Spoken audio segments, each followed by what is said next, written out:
البدء التحية للقوات المسلحة السودانية قيادة وغرفة عمليات وكل الوحدات العسكرية والأفراد والجنود والضباط، ولكل من حمل السلاح لتحرير الإرادة الوطنية السودانية.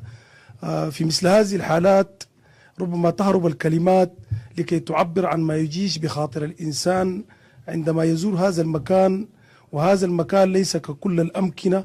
نحن نتحدث الآن من داخل القيادة العامة للقوات المسلحة السودانية. على الصعيد الشخصي هذا الخطاب وهذه اللحظات هي أسعد لحظات حياتي كمواطن سوداني حادب على مصلحة الأمة السودانية ووطنه، ومن ثم كوزير معني بالشأن الوطني الإعلامي والثقافي في السودان. نحن ممتنون حد الامتنان ونحمل مشاعر جياشة لما قدموا هؤلاء الرجال داخل القوات المسلحة السودانية لتثبيت أركان الدولة ودولة المؤسسات. وفي هذا اليوم التاريخي أنا أرسل رسائل سريعة. إن كانت هناك جوائز للترضية كما أسميها دائما، فجائزة الترضية الأولى تمنح للقوات المسلحة السودانية من أرفع قياداتها إلى أدنى مستواها الإداري والهيكلي، هذه ابتداء.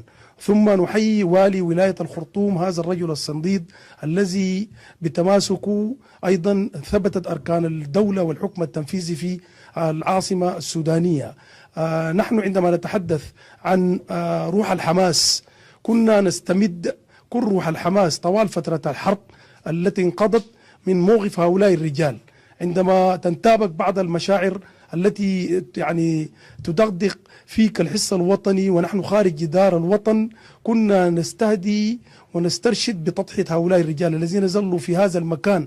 بحثنا عن هذا المكان الذي تحدث عنه هؤلاء الذين نشروا الأكاذيب في الإعلام، وأن القيادة العامة تحت الحصار، وأن قيادات المؤسسة العسكرية في مكان ما. لا أريد أن أنزل لهذا الدرك من النوع الخطاب الإعلامي الكاذب. وجدنا أن هذه القيادة العامة، وأنا أتحدث إلى الأمة السودانية، ويعني الآن تجتاحني مشاعر وطنية غير مسبوقة. وإن كانت هناك مقاييس لحب الوطن ولحب المؤسسة العسكرية وتضحيات الرجال، فنحن الآن في أعلى درجات هذه المقاييس. الشعب السوداني يجب أن يقف على تجربة زيارة العاصمة الخرطوم والقيادة العامة لكي يتعرف على عظمة هؤلاء الرجال وكيف أنهم قدموا تجارب في التضحية والبطولة هي غير مسبوقة في تاريخ السودان.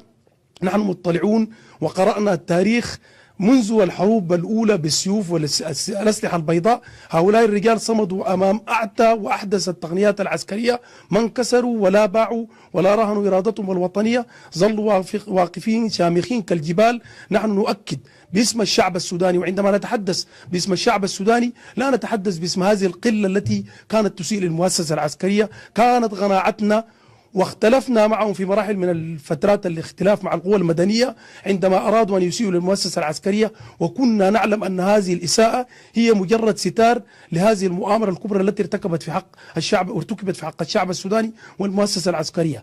أنا أرسل تطمينات وأنا مطمئن تماما أن الدولة السودانية بخير، وأن الدولة السودانية في مأمن، وأن هؤلاء الرجال الذين لم يبيعوا ولم يركنوا ولم يرهنوا إرادتهم الوطنية الحرة الشريفة التي تترجم عظم وقوة المؤسسة العسكرية والمدرسة التي تخرجوا منها. وهؤلاء هم الذين مدونا بكل التضحيات والسجالات والنقاشات، وحركتنا ليلا ونهارا في هذه الدولة هي مبنية في الأساس وتستمد قدرتها كلها من حركة هؤلاء الرجال وصمودهم وشموخهم.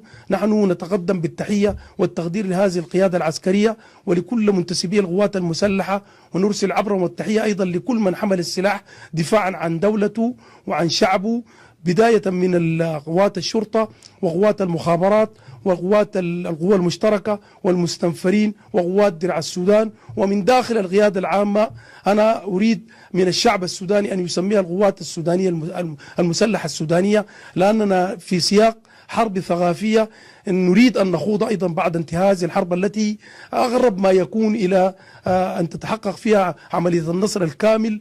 ولن ننسى في هذه اللحظات أهلنا في كردفان وأهلنا في دارفور أن النصر قد تحقق في مناطق كثيرة في السودان، ولكننا بإذن الله تعالى سنمضي في طريق التضحية والبطولة ومصارعة هؤلاء المرتزقة والمأجورين العملاء إلى أن تتحرر آخر بقعة في السودان.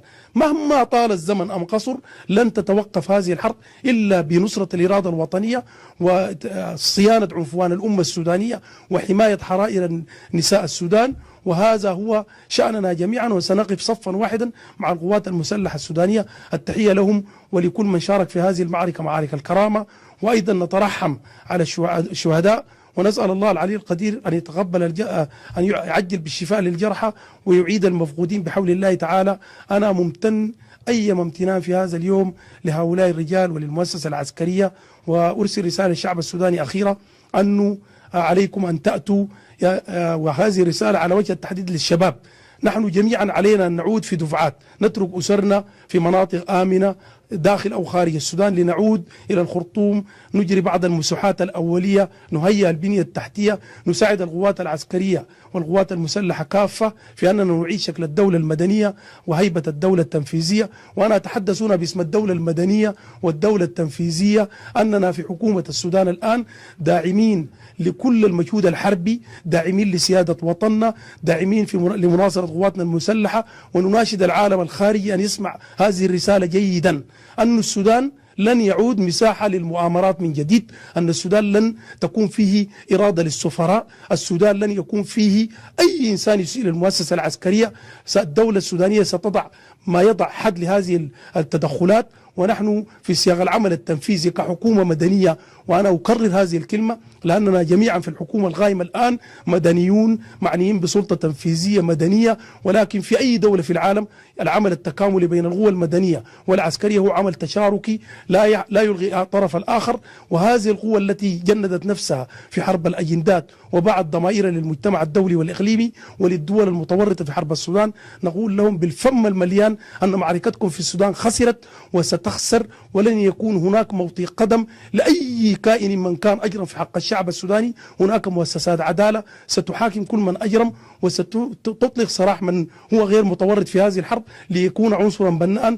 ونصيحتي لأهلنا في القبائل التي هي ربما يعتبرها البعض حواضن مجتمعية للتمرد، أنا أكرر هذا الحديث الذي ذكرته منذ سنوات، أن قوات الدعم السريع هذه الميليشيا عندما كانت قوات في صلب الدولة وفق القانون كنا نشد من عضدها ونؤيدها، كانت مكونة من أبناء قبائل سودانية عزيزة، بعضهم ما كان وما زال وسيبقى جزءا أصيلا في المؤسسة العسكرية والقوات المسلحة، كبار وأرفع قادات الجيش وجنودهم من أبناء تلك المناطق.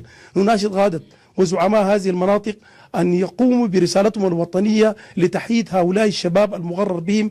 نحن لسنا ضد مكونات عرقية، ولا نحن نؤمن بهذه التجزئة الإقليمية والمناطقية. كل ما هو مطلوب أن يضع السلاح من هو سوداني أصيل لكي ينضم إلى مركب الوطن وفق القرارات التي أعلنها القائد العام، ولكننا لن نقبل بأي مرتزق أو عميل أو أي شخص قدم إلينا من خارج الحدود. هؤلاء لا مكان لهم في السودان.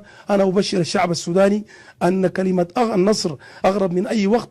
أنا أصيغ في مفردة جديدة أن النصر أقرب من كلمة أقرب في أي وقت بإذن الله تعالى.